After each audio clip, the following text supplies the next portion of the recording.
You are not shadow banned, your content just sucks. Everyone is looking to blame the algorithm, but no one is willing to blame themselves. So look, the algorithm didn't hide your post. People saw it and they scrolled right past it. In this video, we're gonna be debunking shadow bans and what people think is actually happening versus what is actually happening. So let's actually clear this up. What the fuck actually is shadow banning? People think it's because TikTok or Instagram has decided to hide their videos, but that's not what's happening. Shadow banning isn't some switch that they just decide to flick to fuck people over. No. All it is your content is underperforming because it sucks. So every time you post, doesn't matter who you are, if you've got millions of followers or you've just started, when you post, the algorithm will show it to a small group of people first. And so if that small group of people doesn't react, they don't like the post, they don't engage with it, in fact, even if they scroll away, the algorithm is going to stop showing it to more people because they have deemed it as a video nobody gives a fuck about. So by not showing it to more people, it's not that you've been banned, it's that you've now got feedback. This didn't resonate with anyone. Amazing. But the problem is, the reason it's so hard to swallow that pill is because it's an attack on your ego. And I'll explain what I mean by that. Think about it. If you just started playing golf, or even if you've been playing golf for a long time, if someone comes along that's way better than you, and they're just like, form shit, mate. Your head keeps coming up. Awful. You're going to be like, fuck, you're going to feel shit. You're like, no, fuck you. You don't know what you're talking about. My golf swing's fine. And it's like, okay, well, why is your handicap terrible then? Is it the clubs? Is it the course? No, it's you. It's the same with content. Now, look, I've not been around this game for too long, but I've spoken with a lot of big people. I've worked with a couple of big creators. And one of the things I can say is, yes, the platforms do suck you off a little bit if you've got more of a following. However, if your posts are still shit, they will underperform anyway. There's no magic formula. However, if you have a bigger following and then you post something big, like it will go woof. However, again, the point being, if you want to get to those big followings, you have to post valuable stuff. When people think value is, oh, something that's like 5 tips on how to get rich, or 5 tips on how to get really fit at the gym, 5 tips on how to shut the fuck up. No one cares. Why do you want to be a Wikipedia page, right? Has to be valuable.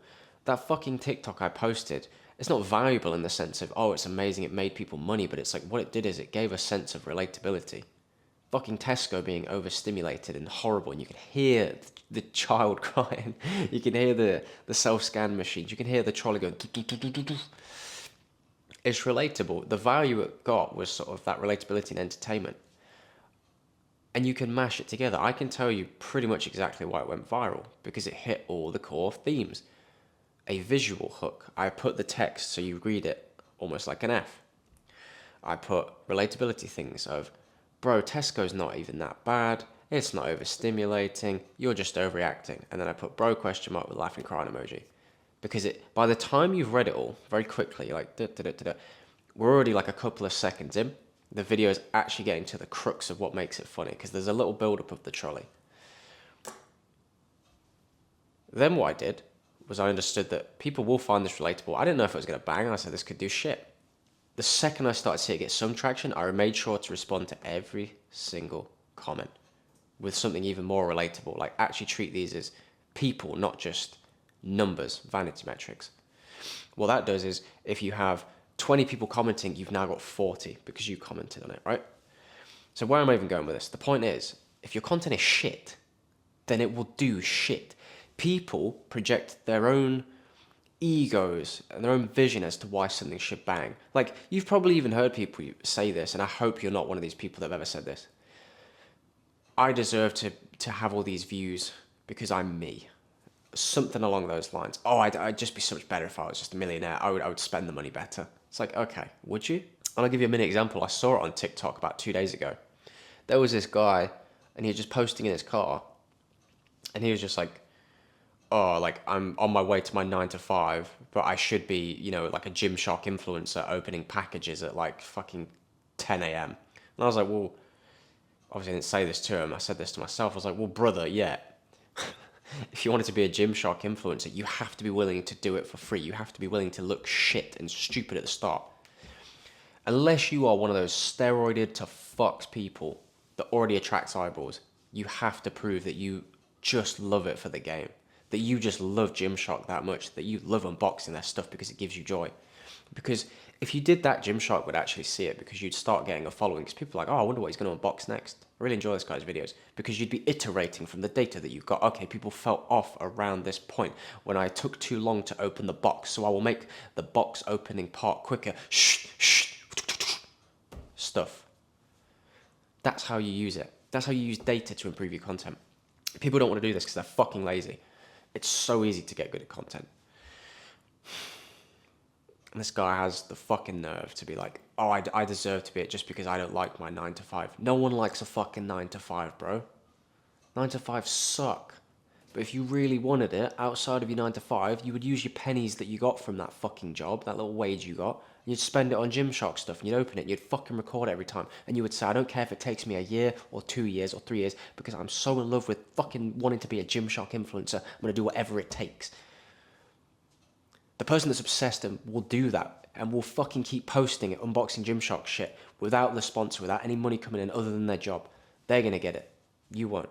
So the point of this video is, you are not shadow banned. Your content is just ass. That's it. And you look at my content and you go, oh, but your views are shit. And I go, yes, because I understand that you need data to work with. That's why these videos aren't trying to be perfectly polished, because I understand that if you try and do too much at once, you will burn out. You don't build good habits. The habit that I'm more bothered about right now is not getting shitloads of views on my content. It's, can I even consistently upload? That's the one thing people will struggle with. If you haven't watched my video on consistency, go watch it. I'll leave a link in the description. It's the one thing that compounds over time. There's just like, it's a two-way street. I've seen someone post 900 videos and they only have 1K subscribers. I'm like, 900 fucking videos? What were you doing? Were you just guessing every time? If you'd have actually done this second step, which is just actually look at the data every 10 videos, every 50 videos, every 100 videos, and start comparing patterns. Right, which videos of mine are getting the most views? Let's just make more of them. Okay, now we've got a little pattern. How can we increase the retention on these videos? How can we boost the engagement? No one wants to do this. They don't think long term enough. So no, you haven't been shadow banned, right? So look, you haven't been shadow banned. You're just invisible. No one knows who you are because your content is fucking shit. And that's okay. That's good. Once you accept that it is shit, amazing. You've dropped the ego.